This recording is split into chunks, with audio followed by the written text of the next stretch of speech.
solid global news updates. I am Soibifa Jackrich.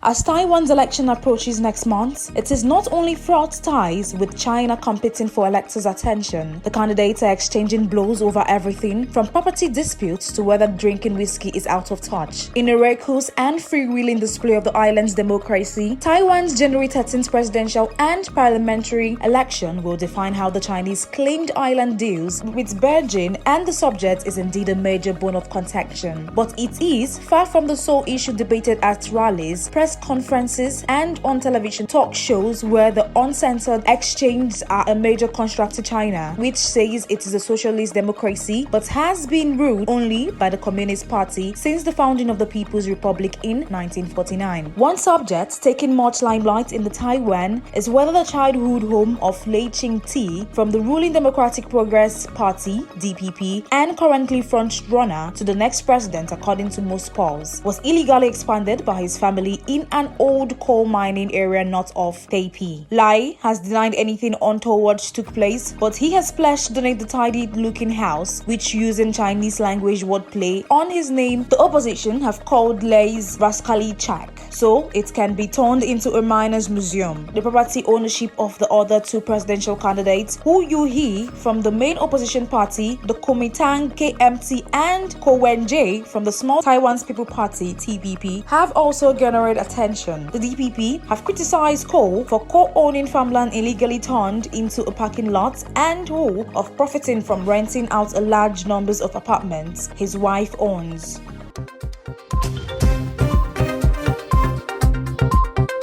Lee Sung-koo-young, the South Korean actor who drew global attention with his performances as the wealthy patriarch in the Oscar-winning film Parasite, was found dead on Wednesday in an apparent suicide in a Seoul park. Officials in the capital said Lee, 48, who met a gory end in the 2019 film, South Korea's first to win any Oscar, had faced police questioning 3 times over accusations of illegal drug use amid a government crackdown, with one section running 19 hours over the weekend. The actor had said he was tricked into taking drugs by a bar hostess trying to blackmail him, the Yonhap news agency reported. Lee was found in a car at a park in Seoul after his manager told police the actor had left home, leaving behind an apparent suicide note, a police official said. Speaking on condition of anonymity, however, domestic media cited a statement by the agency that expressed sadness at the death, while urging restraint regarding false information, speculations, or malicious reports. Infringement of South Korea's tough drug laws can lead to 6 months in jail or up to 14 years for repeat offenders and dealers. Lee, born in 1975, had leading roles in South Korean films such as the 2012 thriller Helpless and 2014's All About My Wife, as well as the acclaimed 2018 TV series My Mister. He played the lead in Apple TV Plus' first Korean language original series, rolled out in 2021, a 6-episode scientific thriller. Dr. Brain featured a cold-hearted neurologist hunting for clues to a mysterious family accident through brain experiments. Lee's wife is award-winning actress John Hae-jin, and the couple had 2 children.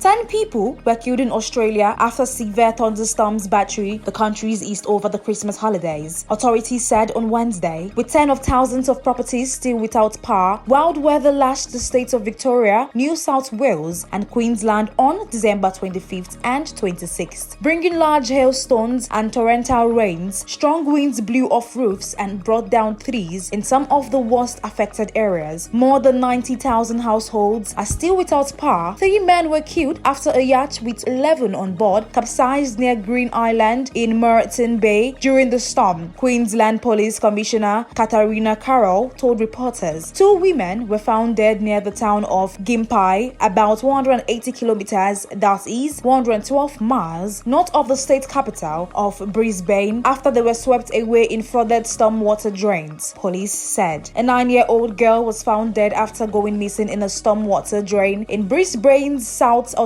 authorities warned fast-rising rivers and streams could burst banks, inundating campgrounds, which usually become crowded during the Christmas and New Year weeks. As Australia battles rain in the east, several regions in the west in constructs are fighting fires. A volunteer firefighter was killed while responding to a bushfire, media reported. Australia's December to February summer is under the influence of El Nino phenomenon, which can cause weather extremes ranging from wildfires to cyclones and prolonged droughts.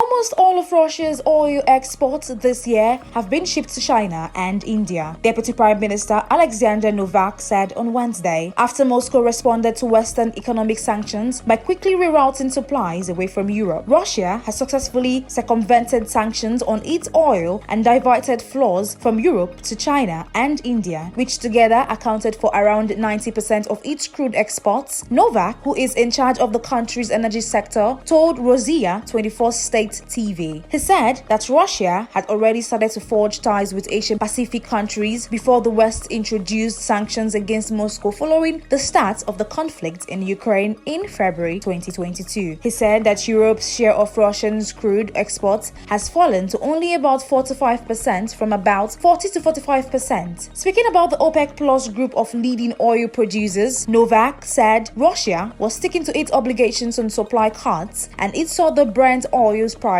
at $80 to $85 per barrel next year. Broadly in line with current levels, the United States last month also declared sanctions against Arctic LNG-2, a liquefied natural gas project led by Russian company Novatek. Fearing a backlash from the sanctions, foreign shareholders suspended participation in the project, renouncing their responsibilities for financing and for offtake contracts for the plants, the Daily Commerçant reported on Monday. Novak said the project's first train has effectively already started producing LNG, with the first supplies expected in the first quarter of 2024. Industry sources said the train had produced the first drops of LNG, but it will be some time before it reaches its nameplate capacity of 6.6 million metric tons per year.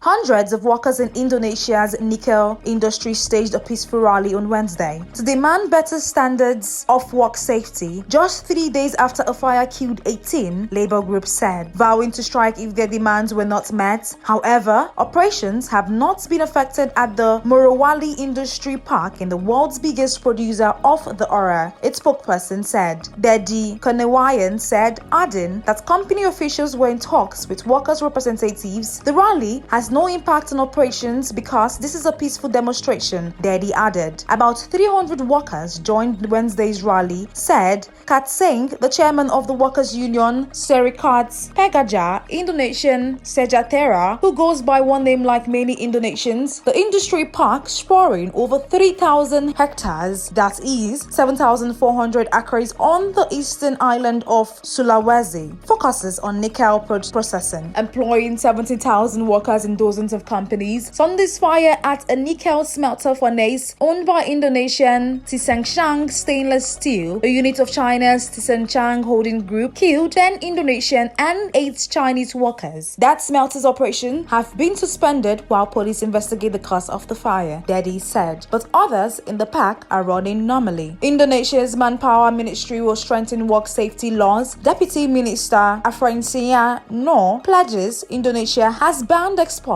of unproduced nickel ore as it moves to boost domestic smelting and processing, but the sector has suffered severe fatal incidents in recent years.